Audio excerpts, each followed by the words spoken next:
we continue to try adjustments. I mean, we got into a ketogenic diet. I mean, that became Mm-hmm. my experimentation as well, because I would try to see how we could implement it and see how it works, right? I was eating tons of Mm-hmm. butter.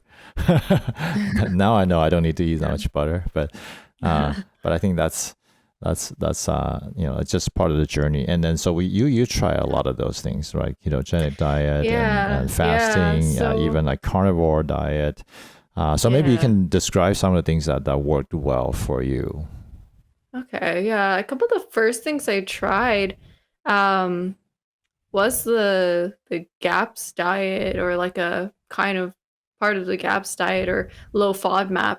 And that was Hmm. because one of the first like major issues I had with my gut and digestion was like leaky gut, and like Yeah. terrible bloating, a lot of pain. And Hmm. so so I was trying some elimination diets, and I think that I think my gut was just in a terrible state because, this was coming like straight from the my second overdose. So I don't I wouldn't say it helped a ton, but um I mean it did help somewhat. I think I was just my stomach was in such a terrible state that like I just nothing I couldn't really take anything well. And Hmm. yeah, it's actually been a long time, like for a good couple years. Like I've still had like really, really bad digestive issues. And so I remember it actually got worse for a while before it started to get better recently.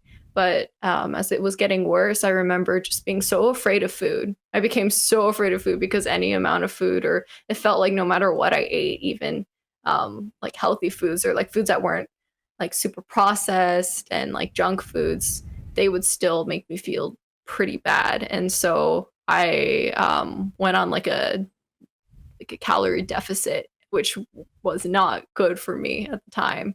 And I think that Hmm. that has also contributed to like other like thyroid, hypothyroid issues that I am still dealing Hmm. with now. Um, but more recently, some of the things that I did try were the ketogenic diet or the carnivore diet. So when I tried the ketogenic diet, I remember just metabolically, I think that I had just been on a calorie deficit for so long. It was just really stressful on my body. And Yeah. I Yeah. It's too remember much. not being able to feel like I had enough energy. I was just constantly fatigued on the ketogenic diet, but I also had different issues with my thyroid, and I don't think I Hmm. wasn't on thyroid medication at the time. So like that was difficult, but low carb definitely generally helped me. I remember feeling Hmm. better when I was low carb. I didn't I couldn't go all the way to keto, like very low Hmm. carb, but if I stayed around like 100 grams net carb, I generally felt better. And I think that that was because of, like the digestion of carbs and like, I guess Hmm. the different bacteria. And so I don't know if I had like a somewhat of like a SIBO or like a gut bacteria imbalance, but in general, even now, I find that staying lower carb helps, or digestion wise, I do feel better on a lower carb diet. And then, Hmm. I guess about a year ago now, I tried carnivore, well, Hmm. carnivore-ish. I didn't go, I've Hmm. never gone full carnivore. It's really hard. But yeah, I tried that, and actually that was one of the things that helped that my stomach felt the best on. And Hmm. right now I'm not full carnivore, but I would say I'm more of like animal based, on a more animal Hmm. based diet, and without a ton of different like leafy green vegetables, or like a lot of um like uh, like FODMAP vegetables and Hmm. plants. And I think that in general, because my stomach or my gut is not 100%, that's easier on my system, and that's when my stomach and digestion feels a lot better. And so that is something I am still experimenting with to see how much variation I can take right now.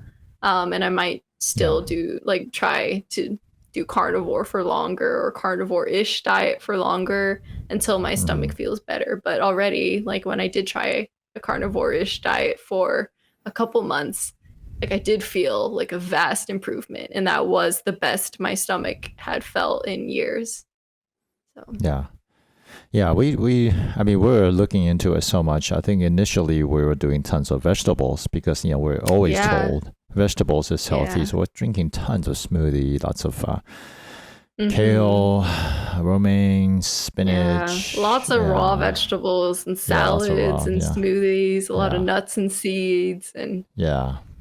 yeah. Yeah. So that wasn't, I mean, for me, I didn't see any significant until until I got kidney stones. Because before that, I didn't know Mhm. it was bad because I'm more generally in a better state until I got kidney stones from all the vegetables. And then, Yeah. but for you, I think that was very negatively impacted. I think you were doing so much vegetable salad. I remember just tiny little, even just like you get up in the morning, you drink water, your stomach is already bloated. I remember. Yeah. Yeah. Yeah, I remember getting really upset because I was like I didn't know what to eat because I remember I woke up in the morning and I ate one egg and then my stomach bloated so much and I just remember being so like self-conscious about it too. I was like I look like I'm pregnant and like I feel Yeah. so fat and yeah, but Yeah. So yeah, carnivore. I also know you did like a 3-day fast, and those are pretty helpful in terms of your yeah. thyroid Yeah. reset, kind of. Yeah, so I'm actually not like I don't know what was going on physiologically, but I remember for a long time like I tried keto multiple times and I've done like 24-hour fasts and like almost 48-hour fasts. And then and I remember one summer I think we were in the States and Mm-hmm. I think I was in college already and by that time I had started to, increase my calories again. So I wasn't at like an unhealthy calorie deficit, just like chronically. And Mm-hmm. so I was eating a more appropriate amount and I was on thyroid medication and we decided that, like, okay, you know what, let's just try. I think it was a 48-hour fast. I don't even think it Mm. was 72 hours, but it was just a 2-day fast and or a 2-day broth fast. It wasn't even like a Yeah. Yeah. complete That's fast right. It was or broth. dry Mm-hmm. fast, a broth fast. Mm-hmm. And yeah, after that, I remember waking up the next morning, like after broke the fast, and then like the next day, I remember waking up and I'm like, wow, I feel pretty good. Like maybe this is why people fast, like I'm feeling pretty Mm-hmm. good and like I have a good amount of energy. I didn't feel like tired waking up, which was pretty normal for me. And I attributed it to like, metabolic issues, hypothyroidism. Um, but yeah, I felt like I had good energy. And then I remember just going through the day, like, okay, maybe I do need to fast more regularly. The next day I woke up and I still had that same energy. And I was like, oh, is this gonna be a thing now? Like, am I good? Mm-hmm. Am I just like, do I just have this energy? I hope this doesn't go away. And it didn't. Mm-hmm. I think there was just some metabolic shift that happened, Mm-hmm. and I guess it was kind of like a kick-starting of the, like, my fat burning system or Mm-hmm. my metabolism, my body getting to know how to use ketones for fuel too. Mm-hmm. And Mm-hmm. yeah, and then I guess that just really helped. Yeah, and that's when I think we've been digging into nutrition and especially the low carb, ketogenic, metabolism focused, and brain health focused nutrition for a while.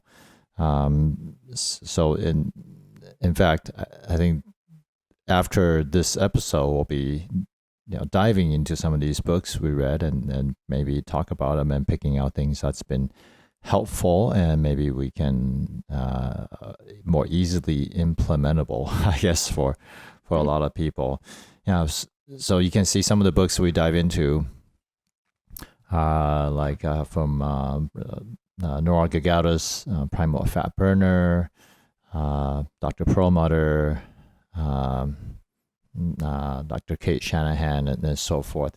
In fact, I think Primal Fat Burner is interesting because Nora Gagautas is also a neurofeedback practitioner and a nutritionist. She was training people doing neurofeedback with the same system that you were trained on, and now that I'm using to train people. In fact, during one of our training sessions in one of the seminars, or not a conference, she was one of the speakers and attendant. So we had a chance to meet her. Well, I had a chance to meet her, and she signed a book in your honor for you. We still have that book. Um, yeah, so I think these were very helpful, right, in addressing some of these issues, because we're going to China Medical University Hospital regularly and getting medications all the time, and they didn't really do Yeah. anything. Yeah. So Yeah.